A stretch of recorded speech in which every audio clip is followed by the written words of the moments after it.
자, 이번 시간에는 자바스크립트의 함수라는 개념에 대해서 살펴볼 건데요. 자, 이 함수라는 것은 우리가 자바스크립트로 만들 수 있는 여러 가지 특정한 동작 혹은 기능들을 실제로 실행할 수 있는 일부 코드의 집합이라고 되어져 있고요. 영어 단어로는 펑션이라고 보시면 되고요. 자, 이것이 어떻게 생겼고 어떠한 패턴을 통해서 우리가 작성하고 실제로 사용할 수 있는지 다음으로 넘어가서 내용을 살펴볼게요.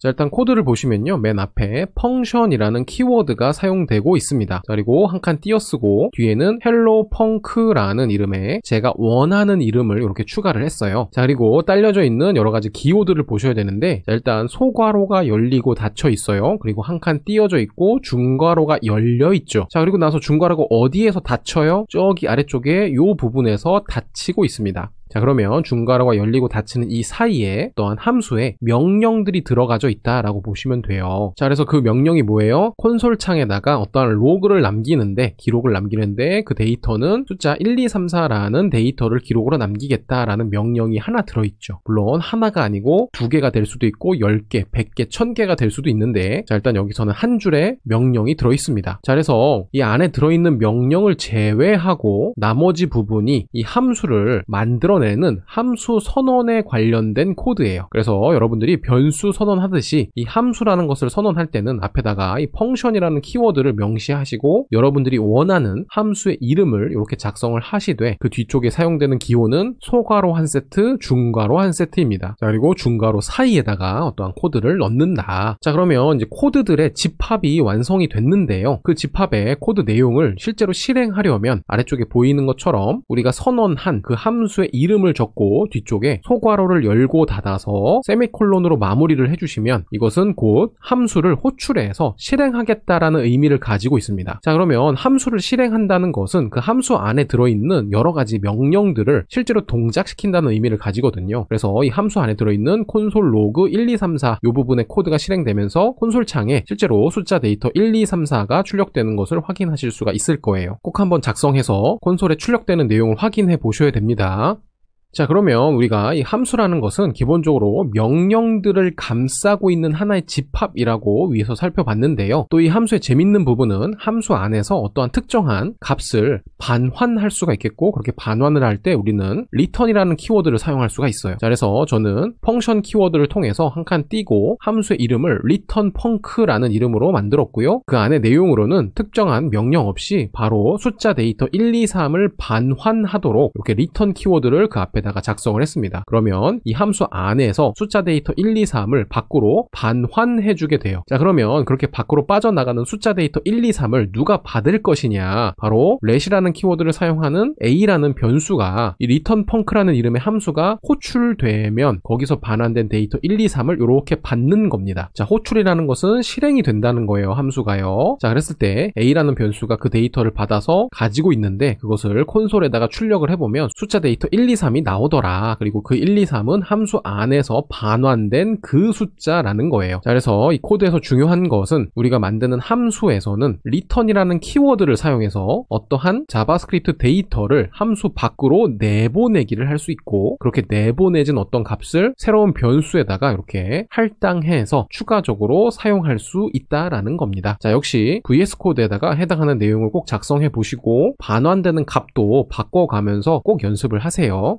자, 다음 코드도 한번 살펴볼게요. 자, 이번에는 코드가 조금 더 길어 보이는데요. 자, 내용을 보시면 자, 함수 선언이라고 되어져 있고 펑션 키워드를 사용하고 있어요. 그리고 함수 이름은 sum입니다. 자, 그리고 이번에는 이 sum이라는 함수 부분에 소괄호 사이에 a라는 무엇인가가 있고 쉼표 그 다음에 b라는 무엇인가가 있습니다. 자, 그리고 이 함수 안에서 그 a와 b를 이렇게 더해서 return이라는 키워드를 사용하고 있으니까 그 a와 b가 더해진 어떤 값이 이 함수 밖으로 나가는 구조가 되는 거죠. 자, 그랬을 때 이러한 a와 b라는 것을 우리는 매개 변수, 영어로 하면 이제 파라미터라고 부르게 되겠고요. 이 매개 변수는 어떠한 개념으로서 사용되는 것이냐라고 봤을 때 아래쪽에 보시면요. 일단 우리는 sum이라는 이름으로 어떤 함수를 정의했고 그 정의한 함수를 이렇게 sum이라는 이름의 뒤쪽에 소괄호를 열고 닫아서 뭘 해요? 호출이라는 것을 하죠. 그래서 이 호출은 곧 함수가 실행되는 개념이다라고 말씀을 드렸어요. 자, 그래서 우리가 이 sum이라는 함수를 실행할 때 거기다가 어떠한 데이터 데이터들을 이렇게 집어넣을 수가 있는데, 그렇게 들어가는 데이터가 쉼표로 구분돼서 두 개가 들어가요. 자, 첫 번째 들어가는 데이터는 뭐예요? 숫자 데이터 1이고 두 번째 들어가는 데이터는 숫자 데이터 2죠. 자, 그러면 이렇게 들어온 데이터들을 이 함수라는 것이 받아서 그 내부에서 처리해서 밖으로 다시 내보내주는 건데, 그러한 데이터들을 받는 이 함수 내에서 사용하는 어떤 변수를 우리는 데이터를 받아주는 매개체가 되는 변수라고 해서 매개 변수라고 하고요. 여기서는 우리는 그 매개 변수를 A라는 이름과 B라는 이름으로 정의를 한 겁니다. 그래서 결국에는 이 A와 B도 이 함수 내부에서 사용하는 일종의 변수입니다. 자, 그러면 변수라는 것은 우리가 앞서서도 살펴봤지만 어떤 데이터를 저장하는 곳이거든요. 그랬을 때 이 sum이라는 함수가 실제로 실행될 때 이 부분이요. 그래서 실행될 때 데이터를 첫 번째는 숫자 데이터 1, 두 번째는 숫자 데이터 2를 받아서 그것을 A와 B라는 이름으로 받아서 그 내부에서 더해서 함수 밖으로 내보내기를 하고, 그 내보내진 것은 실행이 될 때 내보내지는 것이기 때문에 실행이 되면서 A라는 변수에 또 이렇게 내보내져서 들어가겠죠. 자, 그러면 이 A라는 변수는 어떤 값을 들고 있겠어요? 숫자 데이터 1과 숫자 데이터 2가 더해진 그 값을 가지고 있을 거예요. 그럼 1에서 2를 더하면 얼마죠? 숫자 3이겠죠. 그래서 A는 지금 3으로 예상이 되는 상태고요. 이건 나중에 확인해보고, 아무튼 그렇게 이 함수를 실행할 때 매개 변수로 받으려고 하는 그 각각의 데이터들을 우리는 인수, 영어로 하면 아규먼츠라고 부릅니다. 자, 그러면 다음으로 넘어와서 두 번째 sum이라는 함수가 실행되는 부분을 보시면 소괄호 사이에 첫 번째는 숫자 7, 두 번째는 숫자 12가 적혀져 있어요. 그러면 7이라는 인수, 그리고 두 번째는 12라는 숫자 인수를 이렇게 순서대로 넣으면 숫자 7은 A가 받을 것이고 숫자 12는 B가 받아서 그것이 더해진 상태로 다시 함수 밖으로 내용이 빠져나가니까 그 빠져나간 내용을 B라는 변수가 받아서 사용을 하는 것이고, 7에서 12 더하면 얼마죠? 19가 되겠죠. A는 3이었어요. 이게 값으로 예상이 되더라. 자, 그리고 다음으로 넘어가서 이제 세 번째 sum 함수를 호출하는 부분을 살펴보겠습니다. 그래서 첫 번째는 숫자 데이터 2, 두 번째는 숫자 데이터 4니까 숫자 2는 A가 받고 숫자 4는 B가 받아서 그것을 더해서 함수 밖으로 내보내는데, 그 내보낸 값은 C라는 변수가 받는 거고 2와 4가 들어가서 더해져서 나오니까 변수 C는 6으로 예상이 되고요. B는 19로 예상이 됐고 A는 3으로 예상이 됐는데, 아래쪽에 보시면 콘솔 로그를 통해서 A도 출력하고 쉼표로 구분해서 B도 출력하고 쉼표로 구분해서 C도 출력을 해요. 그럼 값이 어떻게 나와요? 숫자 3 쉼표, 숫자 19 쉼표, 숫자 6이 콘솔에 차례대로 출력이 될 겁니다. 자, 그래서 이번 코드에서는 중요한 게 뭐예요? 이 함수라는 것을 선언할 때 함수가 호출되는 부분에서 데이터를 집어넣을 수 있고, 그 데이터를 집어넣은 것을 받아줄 변수라는 것을 이렇게 소괄호 사이에다가 정의할 수 있다, 순서대로요. 그래서 그렇게 정의된 변수를 우리는 함수 안에서 사용하는 어떤 데이터를 받아주는 매개체가 되는 변수라고 해서 매개 변수라고 부르고, 그 변수는 함수 안에서밖에 사용할 수 없어요. 그리고 그 매개 변수가 받아줄 특정한 데이터들을 우리는 인수라고 하더라. 그래서 데이터는 꼭 숫자가 아니더라도 우리가 앞서서 배운 문자 데이터, 숫자 데이터, 불린 데이터, undefined null, 그리고 객체 데이터, 배열 데이터까지 우리가 배운 데이터들은 모두 인수로 이렇게 함수 안쪽으로 전달해 줄 수 있어요. 그래서 매개 변수와 인수를 좀 헷갈리시는 분들이 많이 계실 텐데, 이 코드를 잘 보시고 매개 변수와 인수라는 개념을 구분하실 수 있었으면 좋겠습니다.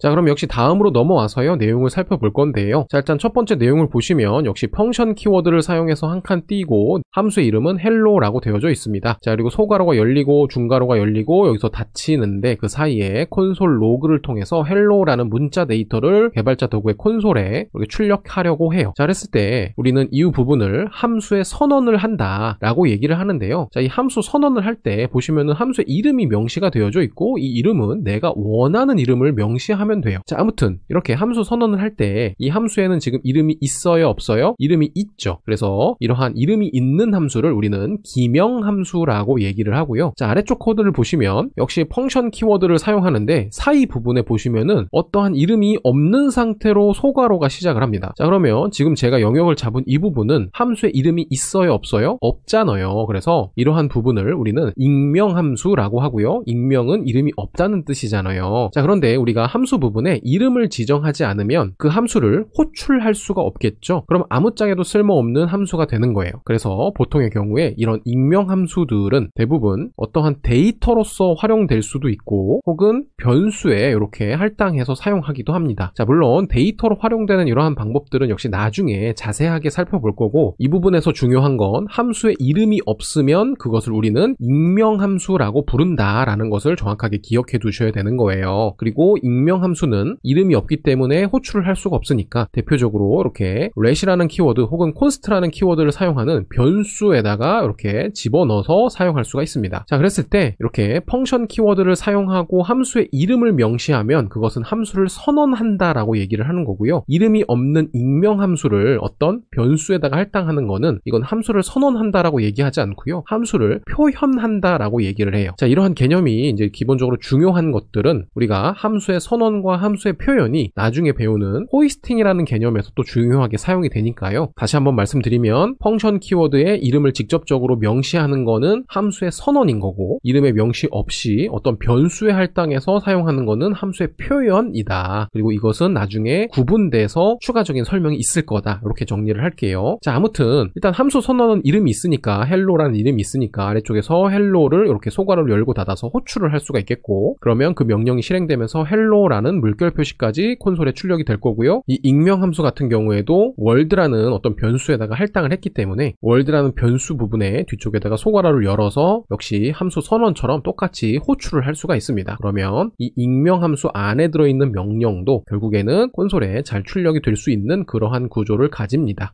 자, 이번에도 함수와 관련된 내용을 추가적으로 살펴볼 건데요. 자, 첫 번째 코드를 보시면 자, const 변수를 선언할 건데 const를 사용했으니까 무슨 뜻이에요? 이 const로 정의한 helloP라는 변수는 처음에 지정한 어떤 값을 제외하고는 추가적으로 재할당이 불가능하다라고 앞서서 배웠어요. 자, 그랬을 때 지금 이 helloP라는 변수 부분에는 중괄호로 시작해서 중괄호로 끝나는 어떠한 객체 데이터가 통으로 이렇게 들어가져 있습니다. 자, 그리고 그 객체 데이터 내부에는 어떠한 이름의 데이터들이 정의가 되어져 있어요. name이라는 이름의 데이터, age라는 이름의 데이터, getName이라는 이름의 데이터 총 3개가 정의가 되어져 있어요. 자, 그 중에 name 부분은 helloP라는 문자 데이터, age 부분은 85라는 숫자 데이터, 그리고 getName 같은 경우에는 이렇게 익명 함수가 데이터로서 들어가져 있습니다. 자, 함수도 하나의 데이터로 보시면 돼요. 자, 그랬을 때 이거는 함수의 선언입니까? 함수의 표현입니까? 함수의 표현이죠. 왜냐하면 펑션 키워드 다음에 이름이 있지 않잖아요. 그래서 이것은 선언은 아니에요. 자, 아무튼 이 객체 데이터 내부에서 하나의 속성 부분에 이렇게 함수라는 어떤 데이터를 이렇게 할당하는 것을 우리는 더 이상 속성이라고 얘기하지 않고 이제는 메소드라고 얘기합니다. 자, 다시 정리하면 속성 부분에 함수가 할당되어져 있으면 그것을 메소드라고 부른다는 거예요. 자, 물론 용어 자체가 중요한 건 아니지만 제가 앞으로 메소드라는 단어를 쓰게 되면 그것이 무슨 뜻인지 여러분들이 이해는 하셔야 되잖아요. 그래서 이 메소드라는 거는 객체 데이터 내부의 하나의 속성 부분에 일반적인 데이터가 아니고 함수라는 하나의 데이터가 들어있는 경우에 그것을 우리는 메소드라고 부르더라. 이렇게 이제 기억해 주시면 좋을 것 같고요. 자, 그랬을 때 이 함수는 역할이 뭐예요? 함수가 어디선가 실행이 되면 특별한 로직 없이 어떠한 값을 return 키워드를 통해서 반환할 건데 함수 밖으로요. 근데 그 값이 뭐예요? this라는 키워드가 붙어 있고 뒤에 점표기법을 통해서 name이라는 어떠한 데이터를 반환하고 있어요. 자, 그랬을 때 여기서 얘기하는 this라는 것은 이 this가 소속되어 있는 이 객체 데이터를 의미합니다. 자, 그래서 결국에는 이 this.name이라는 것은 이 객체 데이터 안에 들어있는 name이라는 속성이 가지고 있는 그 값을 의미하는 거예요. 자, 결국 이 helloP 안에서 getName이라는 것을 실행하게 되면 이 helloP 안에 있는 name이라는 데이터가 가지고 있는 그 값이 이 getName의 밖으로 빠져나갈 수 있는 구조다라고 보시면 돼요. 자, 그래서 아래쪽으로 내려와서 보시면요. 자, helloP라는 객체 데이터 안에 점표기법을 사용해서 getName이라는 메소드를 이렇게 중괄호를 열고 닫아서 호출하고 있죠. 자, 그리고 그 호출은 우리는 함수를 실행한다라고 얘기할 수 있다라고 2번 이상 강조했습니다. 자, 결국 helloP 안에 있는 getName이라는 하나의 익명 함수를 실행하는 건데 자, 그것이 실행되면 그 함수가 있는 this 부분에 name이라는 그 데이터, helloP라는 데이터가 함수 밖으로 빠져나갈 수 있는 구조였잖아요. 리턴 키워드가 있으니까. 그래서 getName에서 빠져나온 그 helloP라는 문자 데이터가 hisName이라는 변수에 이렇게 할당되게 되고요. 그것을 우리는 콘솔에다가 로그로 출력을 하는데 결과가 잘 나오느냐, 자, 이렇게 결과가 잘 나오는 그러한 구조를 가지고 있다라는 겁니다. 자, 그리고 우리가 어떠한 내용을 실행해서 꼭 변수에 할당해야 되는 건 아니에요. 자, 일단 여러분들이 일단 처음이니까 최대한 논리적으로 이해할 수 있는 과정으로 만든 건데 통상적으로 이렇게 변수의 이름을 하나씩 만드는 것도 다 일이거든요. 그래서 이 위의 코드 말고 변수의 이름을 따로 명시하지 않고 그냥 콘솔 로그에다가 helloP라는 객체 데이터 안에 있는 getName을 실행해서 바로 출력해 주세요 보세요 라고 할 수도 있어요. 자, 그러면 이 헤로피 부분에 getName이라는 메소드가 이 부분에서 실행되면서 뭐가 나와요? 헤로피라는 문자 데이터가 밖으로 빠져나와서 콘솔 로그 안에서 실행되는 구조라고 보시면 돼요. 역시 동일하게 콘솔 창에 헤로피라는 문자가 잘 출력되는 것을 보실 수가 있을 거고요. 자, 이번 예제에서 가장 중요한 것은 뭐냐면 우리는 이 함수라는 것을 어떠한 데이터처럼 활용할 수가 있겠고, 대표적으로 객체 데이터의 어떠한 특정한 속성에다가도 함수를 데이터처럼 삽입할 수가 있는데, 그렇게 삽입된 속성은 우리는 더 이상 속성이라고 부르지 않고 메소드라고 부른다라는 거가 가장 중요한 포인트가 되겠습니다. 자, 역시 마찬가지로 이 예제도 여러분들이 main.js에다가 똑같이 코딩해 보시고 브라우저 켜셔서 개발자 도구에다가 꼭 콘솔의 내용을 출력해서 눈으로 확인해 보세요.